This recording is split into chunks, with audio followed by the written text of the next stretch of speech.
शांति। 4 मई 2024 प्रातः मुरली। ओम शांति। बाप दादा मधुबन। आज बाबा ने सुनाया, मीठे बच्चे, बाप जो सुनाते हैं वह तुम्हारे दिल पर छप जाना चाहिए। श्री बाबा जो सुनाते हैं वह तुम्हारे दिल पर छप जाना चाहिए। तुम यहाँ आए हो सूरवंशी घराने में ऊंच पद पाने तो धारणा भी करनी। मीठे बच्चे, बाप जो सुनाते वह तुम्हारे दिल पर छप जाना चाहिए। तुम यहाँ आए हो सूरवंशी घराने में ऊंच पद पाने तो धारणा भी करनी है। आज की मुरली से प्रश्न बाबा ने किया, सदा रिफ्रेश रहने का साधन क्या है? सदा रिफ्रेश होने का साधन क्या है? उत्तर, जैसे गर्मी में पंखे चलते तो रिफ्रेश कर देते हैं। बाबा ने कहा जैसे गर्मी में पंखे चलते तो रिफ्रेश कर देते हैं, ऐसे सदा सुदर्शन चक्र फिराते रहो तो रिफ्रेश रहेंगे। बच्चे पूछते हैं, सुदर्शन चक्रधारी बनने में कितना समय लगता है? बाबा कहते, बच्चे 1 सेकंड। तुम बच्चों को सुदर्शन चक्रधारी जरूर बनना है, क्योंकि इससे ही तुम चक्रवर्ती राजा बनेंगे। सुदर्शन चक्र फिराने वाले सूरवंशी बनते हैं। बाबा कहते सुदर्शन चक्र फिराने वाले क्या बनते हैं? सूरवंशी बनते हैं। ओम शांति। पंखे भी फिरते सबको रिफ्रेश करते हैं। तुम भी सुदर्शन चक्रधारी बन बैठते हो तो बहुत रिफ्रेश होते हैं, तो बहुत रिफ्रेश होते हो। सुदर्शन चक्रधारी का अर्थ भी कोई नहीं जानते हैं, तो उनको समझाना चाहिए। नहीं समझेंगे तो चक्रवर्ती राजा नहीं बनते, नहीं समझेंगे तो चक्रवर्ती राजा नहीं बनेंगे। सुदर्शन चक्रधारी को निश्चय होगा कि हम चक्रवर्ती राजा बनने के लिए सुदर्शन चक्रधारी बने हैं। श्री कृष्ण को भी चक्र दिखाते हैं, लेकिन वो क्या दिखाते हैं? उन्होंने असुरों का गला काटा। लक्ष्मी नारायण कमांड को भी देते हैं, अकेले को भी देते हैं। सुदर्शन चक्र को भी समझना है, तब ही क्या बनेंगे? चक्रवर्ती राजा बनेंगे। बात तो बहुत ही सहज है, मुश्किल नहीं, सहज है। बच्चे पूछते, बाबा सुदर्शन चक्रधारी बनने में कितना समय लगेगा? बच्चे पूछते, बाबा सुदर्शन चक्रधारी बनने में कितना समय लगेगा? बच्चे, बाबा कहते, बच्चे कितना? बाबा कहते, बच्चे 1 सेकंड। अभी पल भर में आकारी, अभी पल में निराकारी।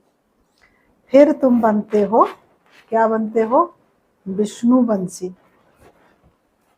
देवताओं को विष्णुवंशी ही कहेंगे। विष्णुवंशी बनने के लिए पहले तो शिववंशी, बाबा ने कहा विष्णुवंशी बनने के लिए, विष्णु के घराने में जाने के लिए पहले तो शिववंशी बनना पड़े।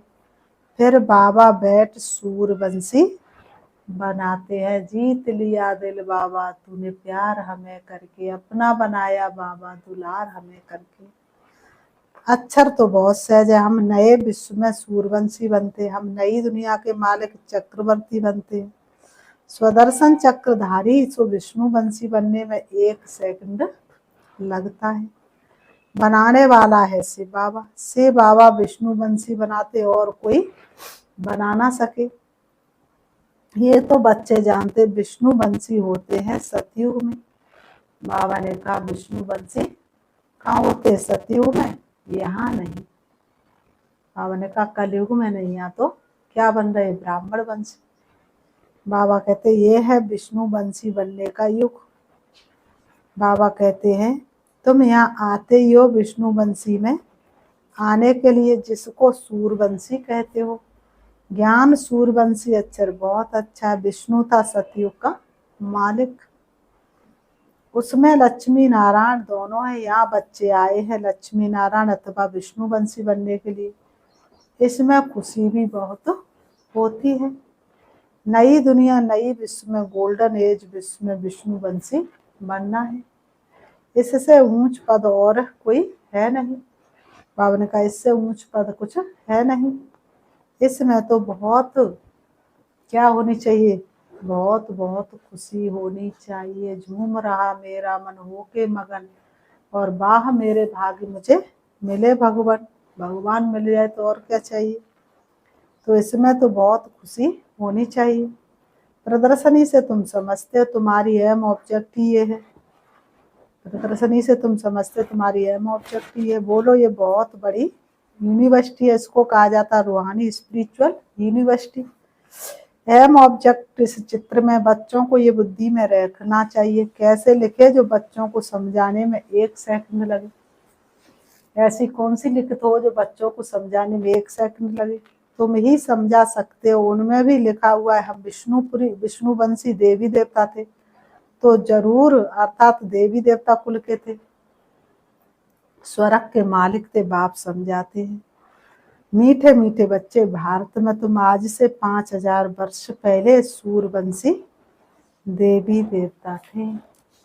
आज से 5000 वर्ष पहले तुम क्या थे, सूर्यवंशी देवी देवता थे। बाबा ने कहा तुम सूर्यवंशी देवी देवता थे। बाबा कहते हैं शिव बाबा आया था, बच्चों को अब बुद्धि में आया। शिव बाबा बच्चों को कहते हैं, हे बच्चों तुम सतयुग में सूर्यवंशी थे। शिव बाबा आया था सूर्यवंशी घराना स्थापन करने। बरोबर भारत स्वर्ग था, यही पूजते, पुजारी कोई भी नहीं थे। बाबा ने कहा पूजा की कोई सामग्री नहीं थी। इन शास्त्रों में ही पूजा की रस्म रिवाज आदि लिखी हुई है। ये है सामग्री। तो बेहद का बाप शिव बाबा बैठ समझाते हुए है ज्ञान का सागर, मनुष्य सृष्टि का बीज रूप। उनको बृहस्पति अथवा बृहस्पति भी कहते हैं। बृहस्पति की दशा ऊंचे से ऊंचे होती है ना। हाँ, कोई का काम बनता तो क्या कहते हैं, आज तो हमारी बृहस्पति खिलखिला रही है। बृहस्पति तुमको समझा रहे, तुम पूज देवी देवता थे, फिर पुजारी बने हुए। जो देवता निर्विकारी थे फिर वह कहाँ गए। जरूर पुनर्जन्म लेते लेते नीचे उतरेंगे। तो एक एक अक्षर नोट करना चाहिए। उनका तो एक एक अक्षर क्या करना चाहिए, नोट करना चाहिए, दिल पर या कागज पर। और दिल पर नोट हो जाता हुआ कभी मिटता नहीं। कागज तो रखे भी रह जाते, तो दिल पर नोट करना चाहिए, नाम दिल पर लिख लेना चाहिए। बाबा ने कहा तो ये कौन समझाते, शिव बाबा, वही स्वर्ग रचते। शिव बाबा ही बच्चों को स्वर्ग का वर्षा देते, बाप बगैर और कोई दे ना सके। लौकिक बाप तो है देदारी, तुम अपने को आत्मा समझ पार लौकिक बाप को याद करते हो। बाबा तो बाबा रिस्पॉन्स करते, हे बच्चों। बाबा कहा मेरा बाबा, बाबा ने कहा रिस्पॉन्स में क्या कहा, मेरे बच्चे कह के गले से लगाए। बाबा ने कहा तो बेहद का बाप हो गया ना। बच्चों तुम सूर्यवंशी देवी देवता पूजते, फिर धीरे धीरे तुम ही पुजारी बने। ये है रावण का राज। हर वर्ष रावण को जलाते फिर भी मरता ही नहीं। 12 मास के बाद फिर रावण को जलाएंगे। गोया सिद्ध कर दिखलाते हैं हम रावण संप्रदाय के हैं। रावण अर्थात 5 विकारों का राज्य कायम है। सतयुग में सभी श्रेष्ठाचारी थे। अभी कलयुग पुरानी दुनिया कैसी है, भ्रष्टाचारी है। बाबा कहते हैं भ्रष्टाचारी दुनिया, ये चक्र फिरता ही रहता है। अभी तुम प्रजापिता ब्रह्मा वंशी सतयुग पर बैठे हो। अभी तुम प्रजापिता ब्रह्मा वंशी कहाँ बैठे हो, संगम युग पर बैठे हो। संगम की बेला है सुहानी। बाबा ने कहा ये संगम युग सबसे श्रेष्ठ युग है, इस जैसा युग कोई होता नहीं। तो बाबा ने कहा अभी तुम प्रजापिता ब्रह्मा वंशी संगम युग पर बैठे हो। तुम्हारी बुद्धि में है कि हम कौन है, तुम्हारी बुद्धि में है कि हम ब्राह्मण है। अभी शूद्र कुल के नहीं है, अभी हम शूद्र कुल के नहीं है। इस समय है ही आसुरी राज। बाप को कहते हैं हे दुख हरता सुख करता। अब सुख कहाँ है, सतयुग में। इस कलयुग में तो किसी को सुख हो नहीं सकता। सुख कहाँ है? सतयुग में। बाबा ने कहा दुख कहाँ है? दुख तो कहाँ है? कलयुग में। हंसते चेहरे दो चार मिले और रोते चेहरे हजार मिले। दुख हरता सुख करता है ही शिव बाबा, वह वर्षा देते हैं ही सुख का। सतयुग को सुखधाम कहा जाता, वहां दुख का नाम निशान नहीं है। तुम्हारी आयु भी बड़ी होती है, रोने की दरकार नहीं। समय पर पुरानी खाल छोड़ दूसरी ले लेते हैं। समझते अब शरीर बूढ़ा हुआ। पहले बच्चा सतोगुणी होता, इसलिए बच्चों को ब्रह्म ज्ञानी से ऊंच समझते हैं, क्योंकि वह तो फिर भी विकारी गृहस्थी से सन्यासी बनते हैं, तो उनको सब विकारों का पता है, और बच्चे को तो किसी विकार का पता नहीं है। छोटे बच्चों को ये पता नहीं रहता। इस समय सारी दुनिया में रावण राज्य भ्रष्टाचारी राज्य है। श्रेष्ठाचारी देवी देवताओं का राज्य सतयुग में था भी नहीं, फिर हिस्ट्री रिपीट होगी। श्रेष्ठाचारी कौन बनावे? यहाँ तो एक भी श्रेष्ठाचारी नहीं है। इसमें बड़ी बुद्धि चाहिए। ये है ही पारस बुद्धि बनने का युग। बाप आकर पत्थर बुद्धि से पारस बुद्धि बनाते हैं। कहा जाता है संग तारे और कुसंग डुबो देता है। सत बाप के सिवाय बाकी दुनिया में है ही कुसंग। एक सत्य बाप के सिवाय और दुनिया में कुसंग ही कुसंग है। बाप कहते मैं संपूर्ण निर्विकारी बनाकर जाता हूँ। फिर संपूर्ण विकारी कौन बनाते हैं? कहते हम क्या जाने। अरे निर्विकारी कौन बनाते हैं? जरूर बाप ही बनाएंगे। विकारी कौन बनाते ये किसको पता नहीं, बाप बैठ करके समझाते हैं। मनुष्य तो कुछ भी नहीं जानते। रावण राज्य है ना, कोई का बाप मर जाता है, पूछो कहाँ गया, कहेंगे स्वर्गवासी हुआ।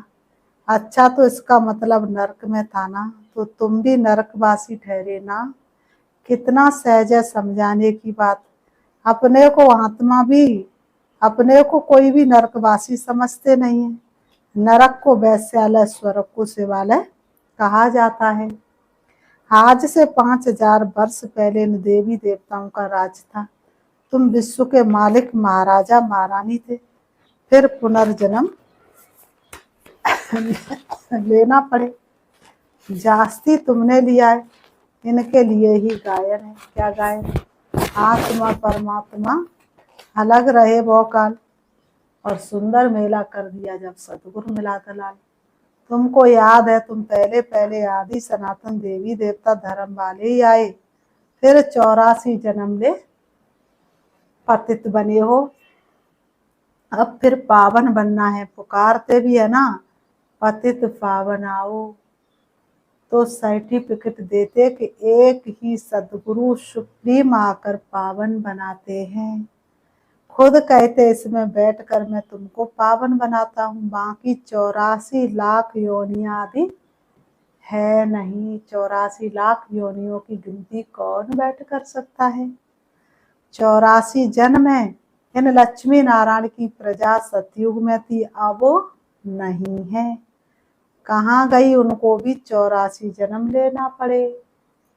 जो पहले नंबर में आते वही पूरे 84 जन्मों लेते हैं। तो फिर पहले वह जाने चाहिए। देवी देवताओं की वर्ल्ड की हिस्ट्री रिपीट होती है। सूर्यवंशी चंद्रवंशी राज मस्ट रिपीट। बाप तुमको लायक बना रहे हैं। तुम कहते हम आए हैं इस पाठशाला अथवा यूनिवर्सिटी में, जहाँ हम नर से नारायण बनते हैं। हमारी अहम ऑब्जेक्ट ये है, जो अच्छी रीति पुरुषार्थ करेंगे वही पास होंगे। जो पुरुषार्थ नहीं करेंगे तो प्रजा में कोई बहुत साहूकार बनते, कोई कम। ये राजधानी बन रही है। तुम जानते हम श्रीमत पर श्रेष्ठ बन रहे हैं। श्री श्री शिव बाबा की मत पर श्री लक्ष्मी नारायण व देवी देवता बनते हैं। श्री माना श्रेष्ठ। अब किसको श्री नहीं कह सकते, परंतु यहाँ तो जो आएगा सबको श्री श्री कहेंगे। श्री फलाना श्री फलाना। अब श्रेष्ठ तो सिवाय देवी देवताओं के कोई बन नहीं सकता। भारत श्रेष्ठ तो श्रेष्ठता, रावण राज्य में भारत की महिमा ही खलास कर दी है। भारत की महिमा भी बहुत है तो निंदा भी बहुत है।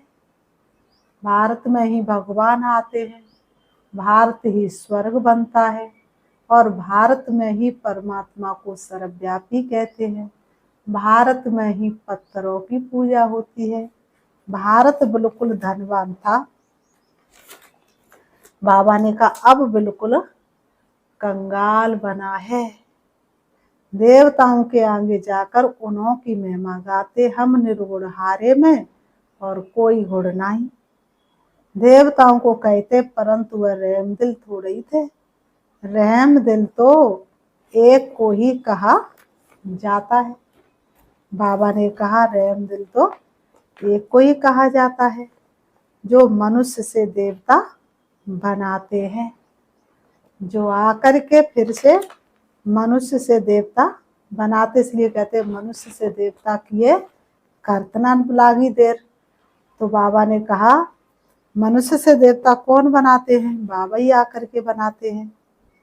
अभी वह तुम्हारा बाप भी है, टीचर भी है, सदगुरु भी है, गारंटी करते मेरे को याद करने से तुम्हारे जन्म जन्मांतर के पाप भस्म होंगे और साथ ले जाऊंगा, फिर तुमको नई दुनिया में जाना है। ये 5000 वर्ष का चक्र है। नई दुनिया थी सो फिर जरूर बनेगी। दुनिया पतित होगी, फिर बाप आकर पावन बनाएंगे। बाप कहते पतित रावण बनाते, पावन मैं बनाता हूँ। बाकी ये तो जैसे गुड़ियों की पूजा करते रहते, उनको ये पता नहीं रावण को 10 शीश क्यों देते हैं। विष्णु को भी 4 भुजा देते, परंतु कोई ऐसा मनुष्य थोड़े ही कभी होता है। अगर 4 भुजा वाला मनुष्य होता तो उससे तो जो बच्चा पैदा होता वह भी ऐसा होना चाहिए। बाबा ने कहा 4 भुजा वाला मनुष्य होता, उससे बच्चा पैदा हुआ वह भी 4 भुजा वाला होना चाहिए। यहाँ तो सबको 2 भुजाएं हैं और देवताओं को पूर्वज समझते, कुछ भी जानते नहीं। भक्ति मार्ग के शास्त्र कंठ कर लेते हैं, उनके भी कितने फॉलोअर्स बन जाते, कमाल है। ये तो बाप ज्ञान की अथॉरिटी है, कोई मनुष्य ज्ञान की अथॉरिटी हो ना सके। ज्ञान का सागर तुम मुझे कहते हो, ऑल माइटी अथॉरिटी। ये बाप की महिमा है। तुम बाप को याद करते हो तो बाप से ताकत लेते हो, जिससे विश्व के मालिक बन जाते हो। तुम समझते हमारे में बहुत ताकत थी, हम निर्विकारी थे, सारे विश्व पर अकेले राज्य करते थे। तो आलमाइटी कहेंगे ना, ये लक्ष्मी नारायण सारे विश्व के मालिक थे। बाबा कहते ये माइट उनको कहाँ से मिली? बाप से।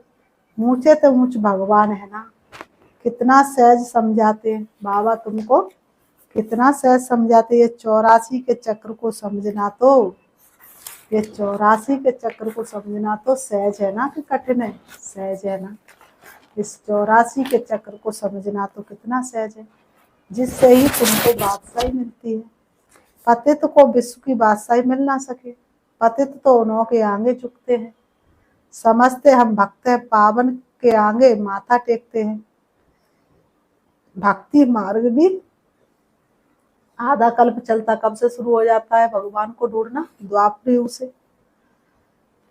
अभी तुमको भगवान मिला है, भगवान वाच मैं तुमको राजयोग सिखलाता हूँ, भक्ति का फल देने आया हूँ। गाते भी है भगवान किसी न किसी रूप में आ जाएंगे, जाने किस रूप में राम मिल जाएंगे। तो किसके द्वारा परिचय मिला और भगवान मिल गए। बाप कहते मैं कोई बैलगाड़ी आदि में थोड़ी आऊंगा, जो ऊंचे थे ऊंचता, फिर 84 जन्म पूरे किए उनमें ही आता हूँ। उत्तम पुरुष होते सतयुग में, कलयुग में है कनिष्ठ तमो प्रधान। अभी तुम तमो प्रधान से सतो प्रधान बनते हो, बाप आकर तमो प्रधान से सतो प्रधान बनाते हैं। बाबा ने कहा ये खेल है, इसको अगर समझेंगे नहीं तो स्वर्ग में कभी इस खेल को यथार्थ रीति नहीं समझेंगे तो स्वर्ग में कभी आएंगे नहीं। फिर बाबा कहते अच्छा, मीठे मीठे सिखी लते बच्चों प्रति माता पिता, बाप दादा का याद प्यार, और गुड मॉर्निंग रूहानी बाप की रूहानी बच्चों को नमस्ते। हम रूहानी बच्चों की रूहानी बाप दादा को याद प्यार और नमस्ते नमस्ते नमस्ते। धारणा के लिए मुख्य सार नंबर 1, बाप के संग से स्वयं को पारस बुद्धि बनाना है। एक बाप के संग से स्वयं को क्या बनाना है? पारस बुद्धि बनाना है। संपूर्ण निर्विकारी बनना है, कुसंग से दूर रहना है। नंबर 2, सदा इसी खुशी में रहना है कि हम सुदर्शन चक्रधारी सो नई दुनिया के मालिक चक्रवर्ती बनते हैं। शिव बाबा आए हमें ज्ञान सूरवंशी बनाने, हमारा लक्ष्य ही है। हमारा लक्ष्य क्या है? हमारा लक्ष्य ही ये है। क्या लक्ष्य है? सूरवंशी बनना, यही हमारा लक्ष्य है। बाबा ने कहा आज की मुरली से वरदान है, बाबा ने वरदान दिया, विघ्नों को मनोरंजन का खेल समझ पार करने वाले निर्विघ्न विजयी भव। विघ्नों को मनोरंजन का खेल समझ पार करने वाले निर्विघ्न विजयी भव। विघ्नों को मनोरंजन का खेल समझ पार करने वाले निर्विघ्न विजयी भव। स्पष्टीकरण है, विघ्न आना ये अच्छी बात है, लेकिन विघ्न हार न खिलाए। विघ्न आते ही मजबूत बनाने के लिए, इसलिए विघ्नों से घबराने के बजाय उन्हें मनोरंजन का खेल समझ पार कर लो, तब कहेंगे निर्विघ्न विजयी। जब सर्वशक्तिमान बाप का साथ है तो घबराने की कोई बात ही नहीं। सिर्फ बाप की याद और सेवा में बिजी रहो तो निर्विघ्न रहेंगे। जब बुद्धि फ्री होती है तब विघ्न व माया आती है। बिजी रहो तो माया व विघ्न किनारा कर लेंगे। स्लोगन, सुख के खाते को जमा करने के लिए मर्यादा पूर्वक दिल से सबको सुख दो। सुख के खाते को जमा करने के लिए मर्यादा पूर्वक दिल से सबको सुख दो। अच्छा, ओम शांति। अभी हम एक गाने के माध्यम से प्यारे बाबा को याद करते हैं। चलिए। जीवन की लय पर सांसों के शुरू में दिल ये हमारा गुनगुना रहा है। करन करावन हार परम पिता है, वो ही तो हमसे करवा रहा है। जीवन के लय पर सांसों के सुर में महकती है मधुबन की फूल और कलियां, चहकती है खुशबू से मन की ये गलियां। वही बागबान जीवन की ले पर वही माली है हमारा। हर एक गुलशन महका रहा है। जीवन के लय पर सांसों के सुर में परम पिता की जो राहों पे चलते, उनके ही अरमां सदा पूरे होते। तुम हो पिता हम बच्चे तुम्हारे, सेवाएं हमसे वो करवा रहा है। जीवन के लय पर सांसों के सुरों में मन हमारा गुनगुना रहा है। करन करावन हार परम पिता है, वो ही तो हमसे करवा रहा है, करवा रहा है। ओम शांति।